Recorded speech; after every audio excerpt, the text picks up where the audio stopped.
প্রেততত্ত্ব চ্যানেলে সবাইকে স্বাগত জানাই। আজকের নিবেদন অন্ধকার মহলের হাতছানি। পুরুলিয়ার এক প্রান্তিক গ্রাম, নাম তার নীলপুর। সেই গ্রামের একদম শেষ মাথায় ঘন জঙ্গলের আড়ালে দাঁড়িয়ে আছে এক বিশাল ভগ্নস্তূপ, চৌধুরী ভিলা। গ্রামের মানুষ দিনের বেলাতেও সেই বাড়ির ছায়া মারায় না। শোনা যায় আজ থেকে প্রায় ৮০ বছর আগে এক অমাবস্যার রাতে সেই বাড়ির সব সদস্য রহস্যজনকভাবে মারা গিয়েছিলেন।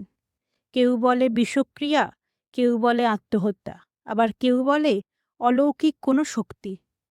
শহর থেকে আসা ৪ বন্ধু, অয়ন, রনি, সায়ন্তন আর মিমি, এইসব কুসংস্কার বিশ্বাস করত না। তারা ঠিক করল এক শনিবারের রাতে তারা সেই চৌধুরী বিলায় কাটাবে। রাত তখন ১১টা। ৪ বন্ধু টর্চ হাতে নিয়ে বিশাল লোহার গেট ঠেলে ভেতরে ঢুকল। দীর্ঘদিনের অব্যবহারের ফলে গেটটা একটা বিকট শব্দ করে খুলে গেল, যেন কোনো ক্ষুধার্ত দানব হাই তুলল। ভেতরে ঢুকতেই এক অদ্ভুত ঠান্ডা বাতাস তাদের অভ্যর্থনা জানালো, অথচ বাইরে তখন হ্যাপসা গরম। অয়ন হাসতে হাসতে বলল, দেখলি তো, ন্যাচারাল এয়ার কন্ডিশনার। কিন্তু সায়ন্তনের বুকটা একটু ধক করে উঠল। তার মনে হচ্ছিল ওপরের তলায় ভাঙা জানালা দিয়ে কেউ একজন এক দৃষ্টিতে তাদের দিকে তাকিয়ে আছে। তারা হল ঘরের আস্তানা গাড়ল। মাঝরাতে হঠাৎ ওপরের তলায় ভারী বুটের আওয়াজ শোনা গেল।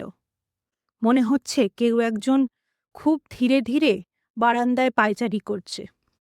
রনি রেগে গিয়ে বলল, নিশ্চয়ই কোনো চোর বা ছ্যাচোর, চল তো দেখে আসি।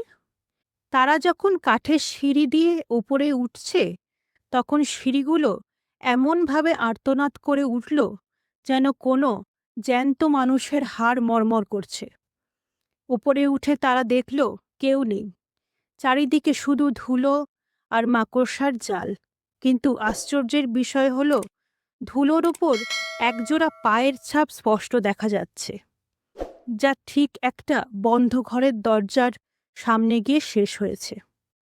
মিমি হঠাৎ চিৎকার করে উঠল। সে একটা পুরনো ধুলোবালি মাখা আয়নার সামনে দাঁড়িয়েছিল। টর্চের আলোয় দেখা গেল আয়নার ভেতরে মিমির প্রতিবিম্ব ঠিক থাকলেও মিমির ঠিক পেছনে একটা আবঝা অবয়ব দাঁড়িয়ে আছে। একটা লম্বা চওড়া মানুষ, যার পরনে পুরনো আমলের জমিদারি পোশাক, কিন্তু তার মুখটা কুচকুচে কালো, কোনো চোখ বা নাক নেই। মিমি পেছনে ফিরে তাকালো, কিন্তু সেখানে কেউই নেই। অথচ আয়নায় পরিষ্কার দেখা যাচ্ছে সেই ছায়াটা মিমির কাঁধের ওপর হাত রাখছে। মিমির ঘাড়ের কাছে এক বরফ শীতল স্পর্শ অনুভূত হলো। হঠাৎ নিচের তলা থেকে একটা পিয়ানোর সুর ভেসে এলো, খুব করুণ আর বিষগ্ন এক সুর। ৪ বন্ধু ভয় কাঁপতে কাঁপতে নিচে নেমে এলো। দেখল হলঘরের কোণায় রাখা সেই ভাঙা পিয়ানোটা একা একাই বাজছে। চাবিগুলো নিজে থেকেই ওঠানামা করছে। হঠাৎ সব টর্চ একসাথে নিভে গেল। ঘুটঘুটে অন্ধকারে শুধু শোনা যেতে লাগলো একটা চাপা খিলখিল হাসি। সেই হাসিটা কোনো মানুষের হতে পারে না। অয়ন অনুভব করল তার পা দুটো কে যেন মাটির নিচ থেকে টেনে ধরছে। সে চিৎকার করতে চাইল, কিন্তু তার গলা দিয়ে কোনো শব্দই বেরোল না। বাতাসে পচা মাংসের গন্ধ ভেসে এলো। কানের কাছে কেউ ফিসফিস করে বলে উঠল, তোরা কেন এলি? তোদের রক্ত দিয়ে আজ আমার তৃষ্ণা মিটবে।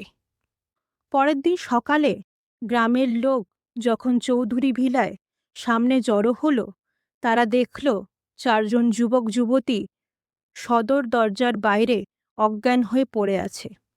তাদের চুলগুলো এক রাতেই সাদা হয়ে গেছে। তাদের চোখে মুখে যে আতঙ্কের ছাপ ছিল, তা দেখে গ্রামের বৃদ্ধরা বুঝতে পারলেন চৌধুরী মশাই আজও সেই বাড়িতেই আছেন। সেই থেকে আজ পর্যন্ত নীলপুরের কোনো মানুষ আর ওদিকে যাওয়ার সাহস পায় না। আমাবস্যার রাতে আজও নাকি সেখান থেকে পিয়ানোর সুর আর ভারী বুটের আওয়াজ ভেসে আসে। গল্পটি কেমন লাগলো তোমরা জানিও, কমেন্টে কিন্তু অবশ্যই বলো।